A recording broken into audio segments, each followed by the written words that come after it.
నమస్కారం సామాన్య న్యూస్ కి స్వాగతం ముందుగా ముఖ్యాంశాలు అమరావతిలో పర్యటించి గత ప్రభుత్వం కూల్చివేసిన ప్రజా వేదికను సందర్శించిన ముఖ్యమంత్రి చంద్రబాబు నాయుడు రాజధానిలో వివిధ భవనాల నిర్మాణాలపై అధికారులతో చర్చ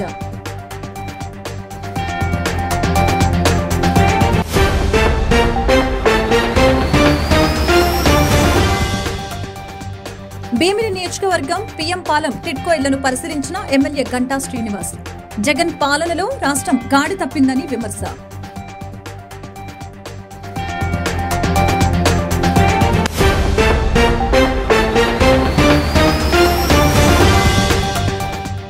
విశాఖ స్టీల్ ప్లాంట్ ను ప్రైవేటీకరణ చేయమని కేంద్రంతో రాష్ట్ర ప్రభుత్వం ప్రకటన చేయించాలని డిమాండ్ చేసిన సిఐటియు చంద్రబాబు పవన్ కళ్యాణ్ ఎన్నికల్లో ఇచ్చిన మాట నిలబెట్టుకోవాలని సూచన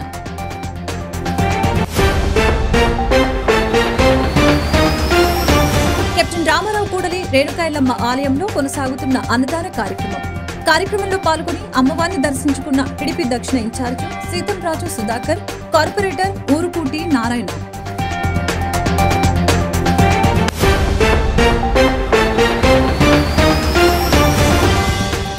ఈ నెల 21 నుంచి 3 రోజుల పాటు రామ్నగర్ లయన్స్ క్లబ్ లో ప్రదర్శించనున్న ప్రాచీన నాణాలు స్టాంపులు నోట్ల ప్రదర్శనలో పాల్గొని అవకాశం సద్వినియోగపరచుకోవాలని కోరిన నిర్వాహకులు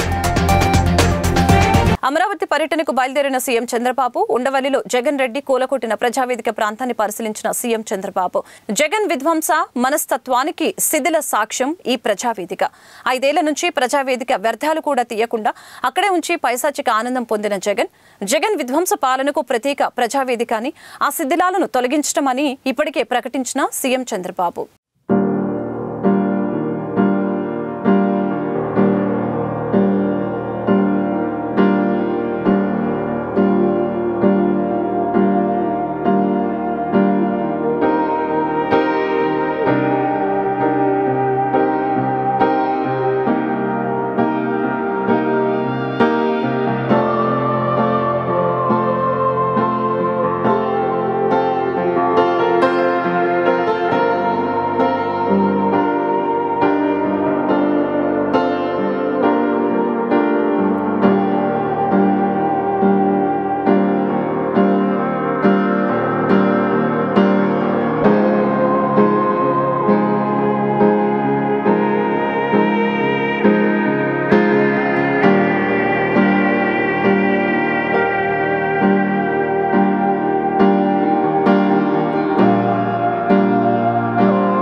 ఐదేళ్లలో రాష్ట్రం గాడి తప్పిందని కూటమి అధికారంలోకి వచ్చిన వెంటనే గాడిలోకి పెట్టడం జరిగిందని భీమిలి ఎమ్మెల్యే గంటా శ్రీనివాసరావు తెలిపారు.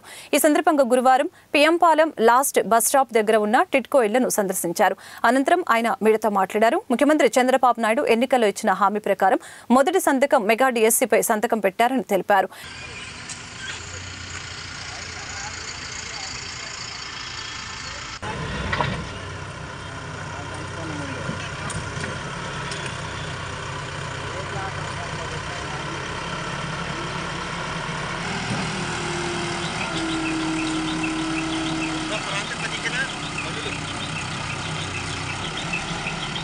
సాయిగారు నువ్వు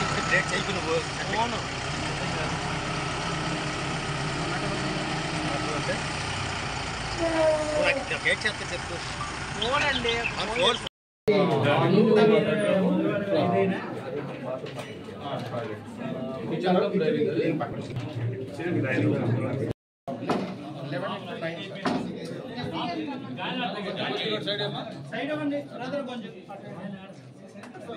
చంద్రబాబు నాయుడు గారు తొలి సంతకాలు కూడా మొత్తం 5 సంతకాలు పెట్టడం, ఏదైతే ఎన్నికల సమయంలో మేనిఫెస్టోలో చెప్పారో ఆ మేనిఫెస్టో అమల్లో భాగంగానే ఆ 5 సంతకాలు కూడా పెట్టడం జరిగింది.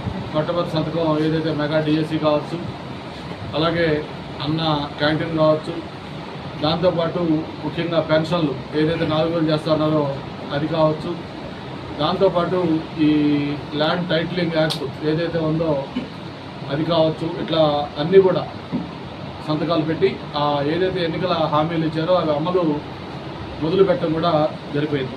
2014 నుంచి 19 బాపు హయాంలో అమరావతి పోలవరంతో పాటుగా పేదవాడికి ఇళ్లులు కూడా ఇవ్వాలని నిర్ణయించి పెద్ద పెద్ద కంపెనీలకు కాంట్రాక్ట్ ఇవ్వడం జరిగిందని తెలిపారు. అందులో 3,360 ఇళ్లను భీమిలి నియోజకవర్గంలో నిర్మించడం జరిగిందని తెలిపారు. అయితే 2019లో ప్రభుత్వం మారడం దురదృష్టకరమైతే జగన్ ముఖ్యమంత్రి అయ్యాక వీటిని నిర్వీర్యం చేశారని పేర్కొన్నారు. అతి త్వరలో వీటికి మోక్షం కలిగిస్తామని వెల్లడించారు. మరి ఆ రోజు 2014-19 5 సంవత్సరాల చంద్రబాబు నాయుడు గారి పరిపాలనలో కొన్ని ప్రయారిటీ సెక్టర్స్ మనం పెట్టుకోవడం జరిగింది. ముఖ్యంగా ఆ రోజు అమరావతి రాజధాని కానీ, పోలవరం ఏదైతే తెలుగు వాళ్ళ జీవనాడిగా భావించామో ఆ పోలవరం కానీ ఇట్లా పెట్టుకొని వాటితో పాటు ప్రయారిటీ సెక్టర్స్లో పేదవాడికి ఇళ్ళు అనేది అత్యంత ప్రాధాన్యత గల దీని కింద పెట్టుకొని ఆ రోజు దాని మీద ఫోకస్ కూడా పెట్టడం జరిగింది.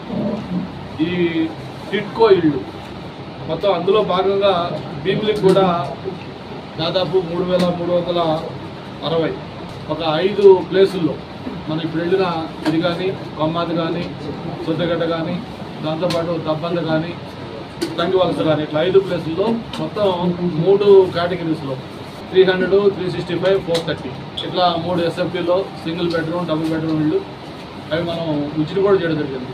అవన్నీ చూసేప్పుడు పేదవాడు కూడా తనకు ఒక సొంత ఇల్లు ఏర్పడుతుంది అనే కళ నెరవేర్చుకునే విధంగా వాళ్ళ ఆనందం కూడా వ్యక్తపరచడం జరిగింది. జగన్మోహన్ రెడ్డి గారు మళ్ళీ ముఖ్యమంత్రి అయిన తర్వాత ఏదైతే గతంలో ప్రభుత్వం ప్రయారిటీ పెట్టుకుందో అవన్నీ కూడా కేవలం తెలుగుదేశం హయాంలో స్టార్ట్ అయ్యాయి కాబట్టి వాటిని ఏ విధంగా పక్కన పెట్టాలనే ఉద్దేశంతో ఉద్దేశపూర్వకంగా అవన్నీ కూడా పక్కన పెట్టి అవన్నీ కూడా వృధా చేసిన విషయం కూడా మనం చూస్తూ ఉన్నాం. కోట్లాది రూపాయలు వ్యయం చేసి ఆ పేదవాడికి ఒక సొంతింటి కళ నెరవేర్చాలనే ఉద్దేశంతో ఇవన్నీ కూడా ఏర్పాటు చేస్తే ఏ ఒక్క టిట్కో హౌసింగ్ ప్రాజెక్టు కూడా కంప్లీట్ చేసి ఈ 5 ఏళ్లలో ఒక్కడు కూడా హ్యాండ్ ఓవర్ చేయాలి.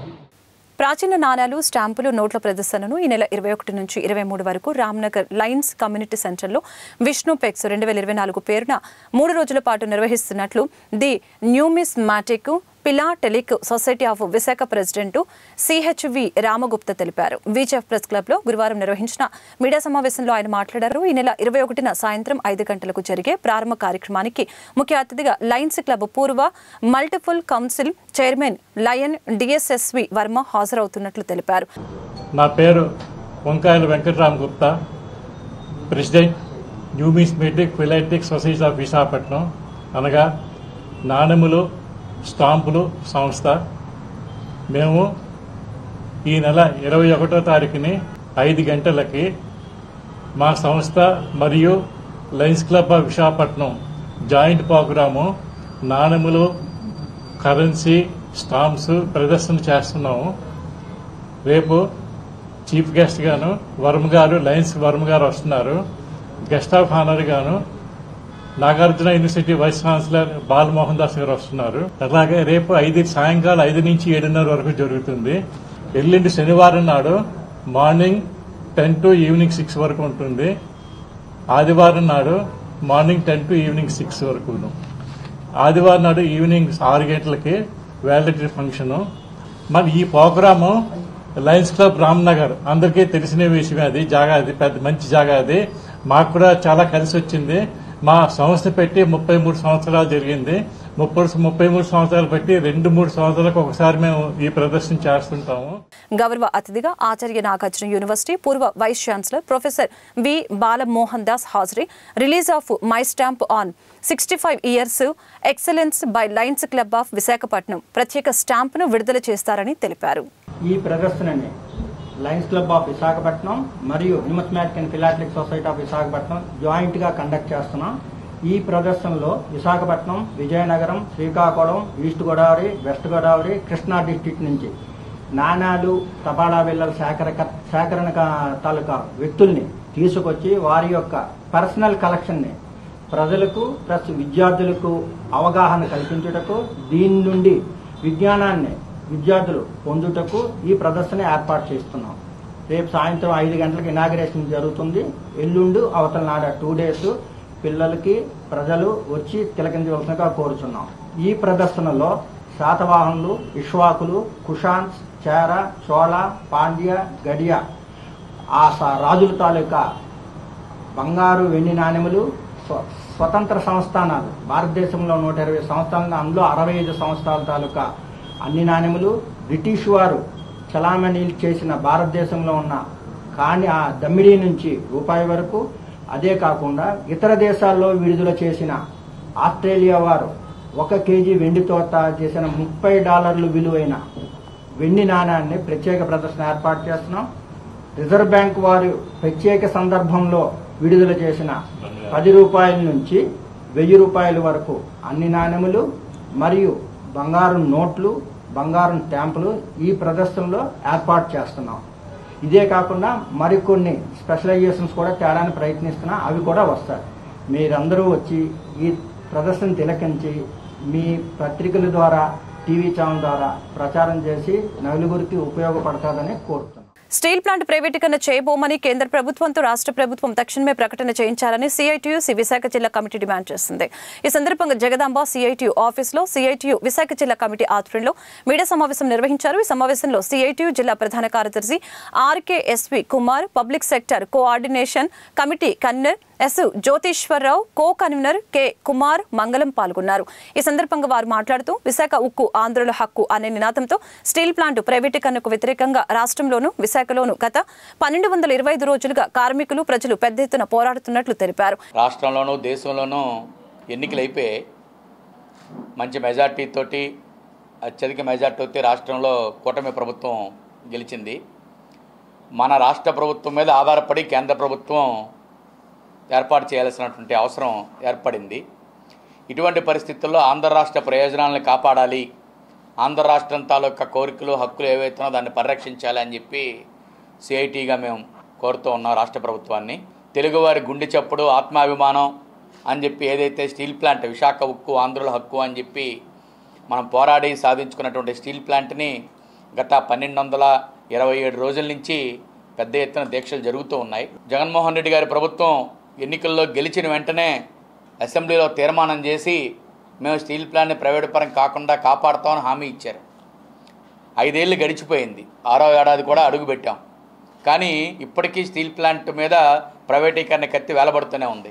కాబట్టి ఈ ప్రభుత్వం కేంద్రంలో 3వసారి ఏర్పడిన బీజేపీ ప్రభుత్వం పూర్తిగా మన ఆంధ్ర రాష్ట్ర ప్రభుత్వం యొక్క సపోర్ట్ లేకుండా గవర్నమెంట్ ఫామ్ చేయలేని పరిస్థితి ఉంది. కాబట్టి ఖచ్చితంగా రాష్ట్ర ప్రభుత్వం, ముఖ్యంగా విశాఖపట్నంలో కానీ రాష్ట్రంలో కానీ 100% అధికారంలో తెలుగుదేశం పార్టీ కూటమి ప్రభుత్వం వచ్చింది. కాబట్టి వీళ్ళందరూ విశాఖపట్నం స్టీల్ ప్లాంట్ పరిరక్షణే మా ధ్యేయం అని చెప్తున్నారు. కాబట్టి మొట్టమొదటిసారిగా ప్రభుత్వం మీద ఒత్తిడి చేసి కేంద్ర ప్రభుత్వం మీద, కేంద్ర ప్రభుత్వంతో ప్రకటన చేయించారు విశాఖపట్నం స్టీల్ ప్లాంట్ ప్రైవేటీకరణ మేము చేయబోము అని.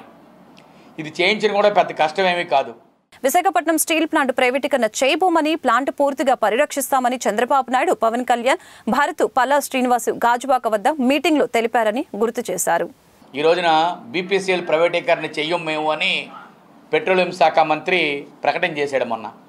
అలాగే ఉక్కు శాఖ మంత్రి కానీ, కేంద్ర హోంశాఖ మంత్రి కానీ, లేదంటే కేంద్ర ప్రధానమంత్రి కానీ ఎవరైతే ఉన్నారో విశాఖపట్నం స్టీల్ ప్లాంట్ ప్రైవేటీకరణ చెయ్యం అని ఎందుకు ప్రకటించట్లేదని మేము అడుగుతూ ఉన్నాం. నెంబర్ 1, స్టీల్ ప్లాంట్ ప్రైవేటీకరణ ఇప్పట్లో లేనట్టే అన్నాడు. అంటే తాత్కాలికంగా ఇప్పట్లో లేనట్టు, కానీ ఎప్పటికన్నా ప్రైవేటీకరణ చేసి తీరుతాం అన్న దాని సారాంశం కింద కనబడుతూ ఉంది. కాబట్టి ఈరోజు తాత్కాలికంగా వెనుకడుగు వేసిన ప్రైవేటీకరణ కార్మికుల పోరాటం కానివ్వండి, పెద్ద ఎత్తున ప్రజా సంఘాలు, కార్మికులు, ప్రజలు గత 3.5 సంవత్సరాల నుంచి పోరాట ఫలితంగా ప్రభుత్వం కూడా వెనక్కి తగ్గి ఉండొచ్చు రిజల్ట్ని, వాటిని దృష్టిలో ఉంచుకొని. కానీ ఇప్పటికైనా ప్రభుత్వం మీద ఒత్తిడి పెంచి, రాష్ట్ర ప్రభుత్వం కేంద్ర ప్రభుత్వం మీద ఒత్తిడి తీసుకొని వచ్చి టాప్ ప్రయారిటీగా దీన్ని పెట్టుకొని స్టీల్ ప్లాంట్ ప్రైవేటీకరణ చెయ్యం అనేది మోడీ చేత చెప్పించాలని చెప్పి మేము డిమాండ్ చేస్తూ ఉన్నాం. అలాగే ఈరోజు కిషన్ రెడ్డి గారి స్టేట్మెంట్లో స్టీల్ ప్లాంట్కి సొంత గనులు కేటాయించండి అని చెప్పేసి అడిగితే, స్టీల్ ప్లాంట్ వాళ్ళు కూడా మీరు బిడ్స్లో పాల్గొవచ్చు, వేలంలో పాల్గొని మీరు కావాల్సిన గనులు కొనుక్కోవచ్చు అని చెప్పేసి అంటున్నారు. ప్రతి ఒక్కరూ ఆధ్యాత్మిక చింతన ద్వారా సేవాభావాన్ని పెంపొందించుకోవడం వలన సమాజంలో అనేక రుగ్మతలు దూరం అవుతాయని, అందుకే ఇటువంటి అన్నదాన కార్యక్రమాలు చేయడం అలవర్చుకోవాలని టీడీపీ దక్షిణ ఇన్ఛార్జి సీతంరాజు సుధాకర్ తెలిపారు. ఈ సందర్భంగా ప్రతి గురువారం కెప్టెన్ రామారావు కూడలి శ్రీ రేణుకా ఎల్లమ్మ అమ్మవారి ఆలయంలో ఏర్పాటు చేసిన అన్నదాన కార్యక్రమంలో 29వ వార్డు కార్పొరేటర్ ఊరుకోటి నారాయణ, 33వ వార్డు టీడీపీ సీనియర్ నాయకులు Villuri doctor Chakravarthi, TDP senior నాయకుడు బర్రి కోదండం, మాజీ కార్పొరేటర్ నాగేశ్వరరావు, బంటుపల్లి సూర్యనారాయణతో కలిసి పాల్గొని అన్నప్రసాదాన్ని భక్తులకు అందజేశారు.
అనంతరం ఆయన మాట్లాడారు. అమ్మవారి అనుగ్రహంతో ప్రజలందరూ సుఖ సంతోషాలతో వర్ధిల్లాలని ఆకాంక్షించారు.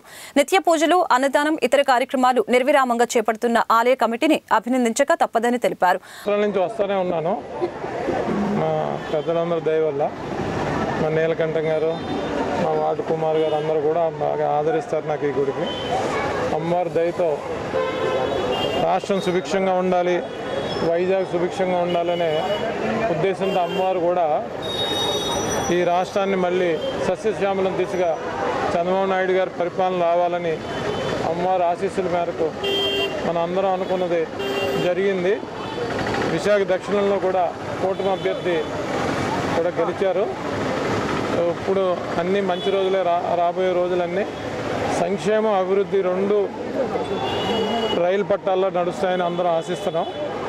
అది ఆల్రెడీ చూస్తున్నారు. రోజు ముఖ్యమంత్రి గారు 74 ఏళ్ల వయసులో కూడా కుర్రాళ్ళ పరిగెడుతున్నారు. ఆయన మీ వల్ల నా వల్ల కూడా కాని పని పొద్దుటే లేచి బస్సు వేసుకుని అన్ని కిలోమీటర్లు తిరుగుతా సమీక్ష, ఒకే ఫైల్స్, ఒకే పార్టీని సాటిస్ఫై చేయటం, ఇన్ని పనులు ఒక్క మనిషి ఆయన నిర్విరామంగా కృషి చేస్తున్నారు. దానికి తగ్గ ఫలితాలు ఉంటాయి. ఎందుకంటే ప్యాలెస్లో కూర్చుని 10:30కో 11 గంటలకు రావటం, 1 గంటకి చెప్పులు వేసుకుని లోపలికి వెళ్ళిపోవటం, మళ్ళీ 5ంటికి రావడం, మళ్ళీ 6:30, 7ంటికి వెళ్ళిపోవటం, ఒత్తిడి గంటన్నర, సాయంత్రం గంటన్నర ముఖ్యమంత్రి కాదు చంద్రబాబు నాయుడు గారు. గంటల తరబడి ప్రజల గురించి కష్టపడే మనస్తత్వంతో గల నాయకుడు మనకి ఆంధ్రాకి దొరికాడు. ఆ దిశగానే ఆంధ్ర కూడా పరుగులు పెడుతుంది అక్కర్లే. ఎందుకంటే నాకు దక్షిణ నియోజకవర్గం ఇన్ఛార్జిగా 5-6 నెలల లోపే నన్ను నియమించారు. నేను ఎప్పటికీ కృతజ్ఞతగా ఉంటాను చంద్రబాబు నాయుడు గారికి. నాకు ఏదైతే గుర్తింపు కావాలని జగన్మోహన్ రెడ్డిని కోరానో, ఎన్నో కోట్లాది రూపాయలు పార్టీకి ఖర్చు పెట్టాను, ఆయనకి ఖర్చు పెట్టాను, నాకు దక్కలేదు. అది నాకు చంద్రబాబు నాయుడు గారు రాగానే నాకు దాన్ని నాకు ఇచ్చారు. ఆలయ కమిటీ గౌరవ అధ్యక్షులు పీలా వెంకట అప్పలనాయుడు, అధ్యక్షుడు కరి నీలకంఠం మాట్లాడుతూ ఆలయ అభివృద్ధిలో పాలు పంచుకుంటున్న సీతంరాజు సుధాకర్ కి కృతజ్ఞతలు తెలియజేశారు. ఈ కార్యక్రమంలో వార్డు టీడీపీ అధ్యక్షులు వాసుపల్లి రామ్ కుమార్, ఆలయ ముఖ్య సలహాదారులు బొడ్డేటి ప్రసాద్, కార్యదర్శి బొడ్డు పోలారావు, పంపాన గణేష్, బడే నాగరాజు, సత్యనారాయణ, వాసుపల్లి నర్సింగు, మధు, కామేశ్వర శర్మ, గలగల్ల సత్యవతి, పాకాలపాటి అప్పారావు, గలగల్ల కనకరాజు పాల్గొన్నారు. గౌరవనీయులైనటువంటి సీతంరాజు సుధాకర్ గారు రేణుకా ఎల్లమ్మ అమ్మవారి దర్శనానికి విచ్చేసిన సందర్భంగా ఇక్కడికి విచ్చేసినటువంటి జనసేన, తెలుగుదేశం కార్యకర్తలందరికీ మా సుస్వాగతం. అలాగే రాష్ట్రానికి ఏ మంచి జరగాలన్నా చంద్రబాబు నాయుడు గారు అంటే ఉత్తమమైనటువంటి సీనియర్ నాయకులు అవసరం అని చెప్పేసి ప్రజలందరూ కోరుకున్నారు, తద్వారా దీవించారు. గౌరవనీయులు సీతంరాజు సుధాకర్ గారికి ఈరోజు రేణుకా ఎల్లమ్మ ఆలయం కమిటీ వారు అన్నదాన కార్యక్రమం నిర్వహించారు. దానికి ముఖ్య అతిథిగా సీతంరాజు సుధాకర్ గారిని వెళ్ళడం జరిగింది. ఎలక్షన్ ముందు ఒకసారి వచ్చారు సారు, ఆ తర్వాత ఇదే మొదటిసారి ఎలక్షన్ తర్వాత ఇదే మొదటిసారి సీతంరాజు సుధాకర్ని ఆహ్వానించడం జరిగింది.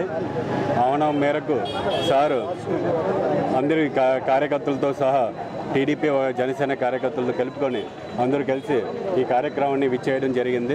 ధన్యవాదాలు తెలియజేసుకుంటున్నామండి. అంతర్జాతీయ యోగా దినోత్సవం ఈ నెల 21న జరుగుతుందని ప్రజాపిత బ్రహ్మకుమారిస్ సంస్థ హెచ్పీ కాలనీ బ్రాంచ్ రాజయోగా ధ్యానం టీచర్ రమా తెలిపారు. ఈ సందర్భంగా డాబా గార్డెన్స్ విజేఎఫ్ ప్రెస్ క్లబ్ లో గురువారం నిర్వహించిన మీడియా సమావేశంలో మాట్లాడారు. ఏటా జూన్ 21న ప్రపంచ దేశాలు అంతర్జాతీయ యోగా దినోత్సవం జరుగుతుందని గుర్తు చేశారు. యోగా శాంతికి చిహ్నమని తెలిపారు. ఎలక్ట్రానిక్ మీడియా ద్వారా మంచి విషయాల్ని ఫోకస్ చేయడం ద్వారా తప్పకుండా ఈ సమాజంలో ఒక పాజిటివిటీకి కారణం దురాలోచనలు, దుర్గుణాలు. ఈ దురాలోచన రావడానికి మన మనసు ఈరోజు కలుషితం అయిపోయింది. ఇటువంటి కలుషిత వాతావరణంలో మనిషి ఎన్ని రకాల చుట్టూ ఎన్ని పురోభివృద్ధి సాధించిన 10,000 రూపాయలు పట్టు చీర కట్టుకున్న, 3,000 రూపాయలు జీన్స్ ప్యాంట్ వేసుకున్న లోపల మెంటల్ ఒక సౌందర్యం లేదు, మానసిక సుస్థిరత లేనప్పుడు వాళ్ళు సమాజానికి ఏమీ చేయలేరు. కాబట్టి ఈరోజు ప్రజాపిత బ్రహ్మకుమారి ఈశ్వర విశ్వవిద్యాలయం ప్రపంచ దేశాలకి కూడా ఇదే చెబుతుంది, భగవంతుడు ఒక్కరే, మనందరికీ భగవంతుడే తండ్రి. One God and one family, one God. భగవంతుడు మన తండ్రి అయితే మనం అందరం కూడా కుటుంబం, ప్రేమ, పరస్పర ప్రేమ, జాతి, మత, కుల, లింగ, వర్ణ, వయోభేదాలను వదిలేసి ఆత్మస్మృతిని కలిగిస్తున్నారు. మానవులు గర్వించే రీతిలో దేశ రాజయోగ వైభవం ఇంకా పెరగాలని, పూర్వం ఋషులు మునులు రాజయోగ ప్రాచుర్యంలోకి తెచ్చారని గుర్తు చేశారు. ప్రజలంతా యోగా, రాజయోగ సాధన చేయటం ద్వారా సంపూర్ణ మానసిక ఆరోగ్యం పొందవచ్చని తెలియజేశారు. మన ఆంధ్ర యూనివర్సిటీలో కూడా యోగా కాన్షియస్కే యోగా, శరీరానికి కాదు. కాన్షియస్ అంటే ఈ శరీరంలో ఉన్నటువంటి చైతన్యం అన్నమాట, ఆత్మని చైతన్యం చేసేటువంటి యోగా పరమాత్మ ఒక్కడే నేర్పగలుగుతాడు. Supreme soul, supreme teacher, supreme benefactor Sadguru అతడే ఈ సృష్టిపైన ఇప్పుడు అన్ని యోగాల లెక్కల the king yoga, the Rajyoga నేర్పిస్తున్నారు. దీనికి ఏమీ కూడా ఎవరు మూల్యం చెల్లించక్కర్లేదు. మీ యొక్క శ్రద్ధ, మీ యొక్క వినయము, మీ భక్తితోటి మీరు ఏది నేర్చుకుంటారో దానికి మీరే గురువుగా అవుతారు. కాబట్టి ముందుగా మా మీడియా సోదరులందరికీ కూడా వారి కుటుంబాలన్నీ కూడా సుఖశాంతులతో ఉండాలి. ప్రొద్దున లేస్తే కెమెరా తీసుకుని మరి ఎన్నో చోట్లకు వెళ్ళి ఎన్నో రకాల రిస్కులు తీసుకుంటూ కూడా వాళ్ళు సమాచారాన్ని ప్రజలకి మధ్య తీసుకురావాల్సి ఉంటుంది. చెడుని బయట పెట్టడానికి ఎంత ఫోర్స్గా మనం ముందుకెళ్తూ ఉంటామో మంచిని కూడా బయటకు తీసుకురావడానికి అంతే ఫోర్స్ ఇస్తారు మా మీడియా సోదరులు. ఈరోజు మనం జరుపుకున్నటువంటి 10వ ప్రపంచ యోగా దినోత్సవం సందర్భంగా బ్రహ్మకుమారిస్ ద్వారా ఏదైతే సందేశము మీకు లభిస్తుందో దాన్ని కట్ షాట్ చేయకుండా మీరు చక్కగా ఈ పత్రికల ద్వారా, మీ ప్రసార మాధ్యమాల ద్వారా దీన్ని ప్రజలకి యథాతథంగా అందించి ఈ యొక్క కార్యక్రమాన్ని మీరు విజయవంతం చేస్తారని మీకు కూడా నేను ఎన్నోసార్లు అడుగుతూ ఉన్నాను. బ్యూటీ సేవలలో అత్యాధునిక పేరుగాంచిన జే స్టూడియో 4వ బ్రాంచ్ ని సిరిపురం విఐపి రోడ్ లో ప్రారంభించారు. ఈ బ్రాంచ్ ని ప్రముఖ సినీతార హనీ రోజ్, ప్రముఖ మోడల్ మానస చౌదరి, సంస్థ మేనేజింగ్ పార్ట్నర్ శ్రీకాంత్, అధినేత జ్యోతి రవితో కలిసి జ్యోతి ప్రజ్వలన చేసి ప్రారంభించారు. ఈ సందర్భంగా సినీతార హనీ రోజ్ మాట్లాడారు. ప్రఖ్యాతగాంచిన జే స్టూడియో ప్రారంభించడం తనకెంతో ఆనందంగా ఉందని తెలిపారు. శ్రీకాంత్ మాట్లాడుతూ సంస్థ ప్రత్యేకతను తెలిపారు. ఓపెనింగ్ కోసం ఇక్కడికి రావడం నాకు చాలా సంతోషం. ఇది నా మొదటి association with J studio group. J studio గురించి నేను చాలా విన్నాను. They are one of the top leading brands in this skin care industry. ఇక్కడ చాలా ఫెసిలిటీస్ అండ్ సర్వీస్ ఉన్నాను for especially for skin and hair rights. Yes, ఆయుర్వేదం is also there. So and the opening Kanika special offers and discounts is there, right? Nice. So use it really well, and I wish them all the very best, Jyoti Garu and Sringath Garu, for inviting me, and all the very best. Thank you very much. Thank you so much. Sripuram ప్రజలందరికీ ఒక పెద్ద hi. నేను మానస, బబుల్గా మాటిస్తున్నాను. Firstly జ్యోతి గారు and Srikanth గారికి ఒక పెద్ద hearty congratulations. ఇంత పెద్ద వెంచర్, అది 4th బ్రాంచ్ వైజాగ్కి అది స్టార్ట్ చేయడానికి. అండ్ సో ఇది ఈ ప్లేస్లో నాట్ జస్ట్ హెయిర్ మేకప్ అది ఒక్కటే కాకుండా they have started cosmetology and ayurvedic services and all that, which is really nice thing. And ఇన్ని ఫ్లోర్స్ ఒక కాస్మెటాలజీ దీనికి it's really nice venture. And I think ఇక్కడ గ్రూమ్ అవ్వడానికి it's good experience to get here.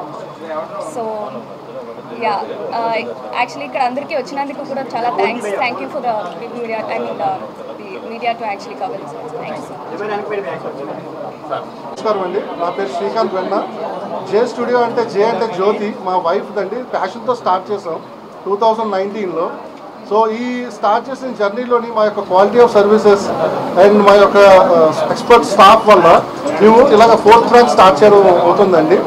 And మా USP ఏంటంటే trained staff with we use branded products with good results వస్తాయండి. అదే కాకుండా మాకు జే స్టూడియోలో అస్థెటిక్స్ ఉంది అండ్ ఆయుర్వేద కూడా ఉంది. అంటే అన్ని అండర్ వన్ రూమ్ బట్ అందరికీ మనకి అందుబాటులో ఉండేటట్టు. అండ్ మీ అలా గ్రో అవడానికి కారణం కూడా మా వెల్ విషర్స్ ఉన్నారు చాలామంది, who have supported us, who has encouraged us. And thanks for everyone అండి. And mainly thanks for the media for coming down over here. And thanks for Rosie ma'am and Chaudhary ma'am for coming down and supporting us. Ma'am, in starting journey, let us continue the journey. Simhachalam Sri Varahalakshmi Nrusimhaswamy వారి దేవస్థానం సింహాచలంలో అత్యంత వైభవంగా స్వామివారి స్వర్ణ పుష్పార్చన గురువారం ఆలయ వైదిక సిబ్బంది ఆధ్వర్యంలో శాస్త్రోక్తంగా 108 బంగారు సంపెంగలతో అత్యంత వైభవంగా స్వర్ణ పుష్పార్చన జరిపించినట్లు ఆలయ కార్యనిర్వహణ అధికారి శ్రీనివాసమూర్తి తెలిపారు. గురువారం ఉదయం స్వామివారికి స్వర్ణ పుష్పార్చనలో భక్తులు పెద్ద సంఖ్యలో హాజరై స్వర్ణ పుష్పార్చన అత్యంత వైభవంగా సింహాచల పుణ్యక్షేత్రంలో దేవస్థాన వేద పండితుల వేద మంత్రాల నాదస్వర మంగళ వాయిద్యాలతో శాస్త్రోక్తంగా స్వర్ణ పుష్పార్చన వైభవంగా నిర్వహించారు. అర్చకులు వేకువజామున స్వామిని సుప్రభాత సేవతో మేల్కొల్పి ప్రాతకాల పూజలు సాంప్రదాయబద్ధంగా నిర్వహించారు.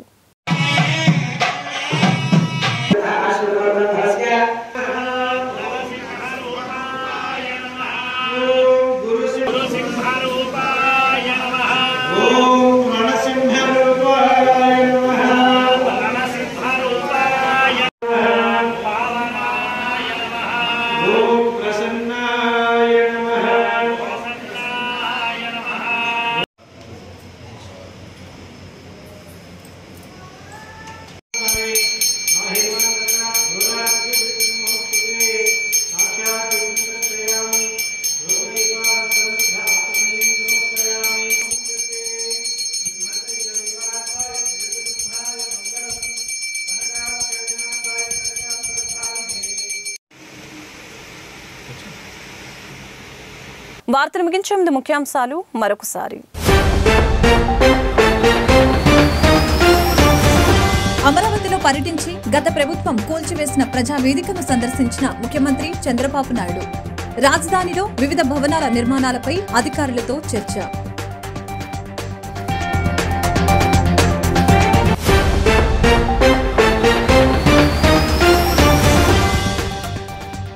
భీమిలి నియోజకవర్గం పిఎం పాలెం టిడ్కో ఇళ్లను పరిశీలించిన ఎమ్మెల్యే గంటా శ్రీనివాస్. జగన్ పాలనలో రాష్ట్రం గాడి తప్పిందని విమర్శ.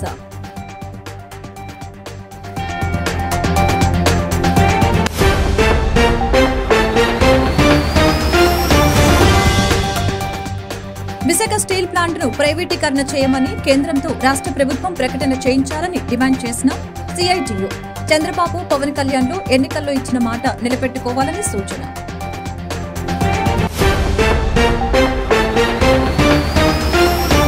కెప్టెన్ రామారావు కూడలి రేణుకాయలమ్మ ఆలయంలో కొనసాగుతున్న అన్నదాన కార్యక్రమంలో పాల్గొని అమ్మవారిని దర్శించుకున్న టీడీపీ దక్షిణ ఇన్ఛార్జి సీతంరాజు సుధాకర్, కార్పొరేటర్ ఊరుకూటి నారాయణ.